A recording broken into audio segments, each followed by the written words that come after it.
So I'm going to do one more review tonight, sort of a double review upload tonight. I'm going to review the Mantis Warriors from Raging Heroes as well.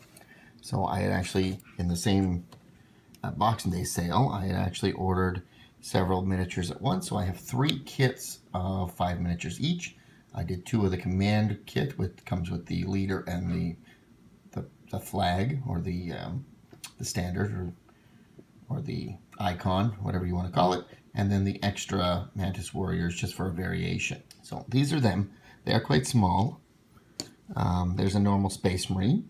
Now they came with the smaller base as well. It's your typical Chaos Cultist or the old Chaos Space Marine base. They have the groove inside, so what ends up happening is when you put them together, you just slide it in, and I just used a little bit of the same epoxy gel to hold it right in place there. Fairly easy to assemble. The arms were a little tricky to hold in place and to hold them until they actually glued. And then they came with a little variety of heads and things. That said, while each of the parts are interchangeable, you do use all the parts that are in the kit. So there wasn't much extra there. The standard flag bearer actually came with an extra arm, so there's that.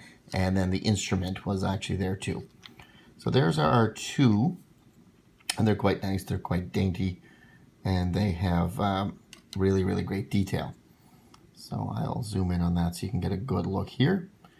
But they are quite nice. I've painted them up. There's a previous video on the channel that can show you how I painted them up. I will show you how they compare to the normal Daemonettes. So this is the normal Daemonettes here, your standard GW kit. So there are 2 of them here, just so you can see.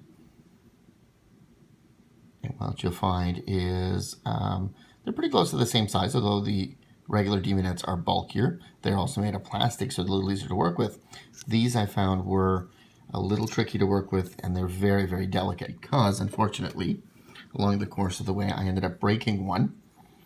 I've glued it together twice, and it still fits together quite nicely, and I will figure out a way to glue it in place, but because the hole point is so small, I can't get enough glue on this little tiny bit to hold this on. I may use epoxy or something along those lines, or I may build up the base on just this particular model. I had glued it together in the hopes of continuing painting it, but then it broke again. So I may have to pin it or something along those lines just to add some structure. But they are definitely far more delicate than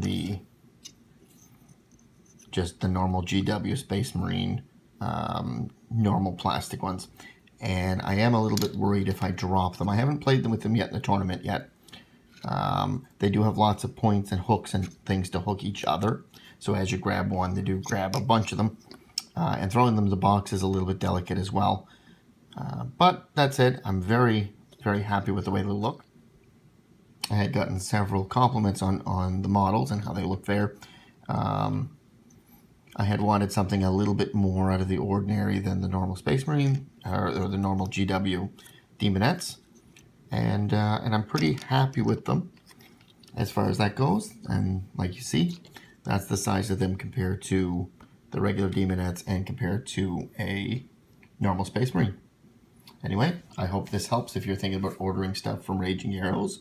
The models are resin, which is a little tricky to put together, but the detail and quality is wonderful, even though I do find them a little bit smaller than I would like compared to, say, the standard Daemonettes that are here and here.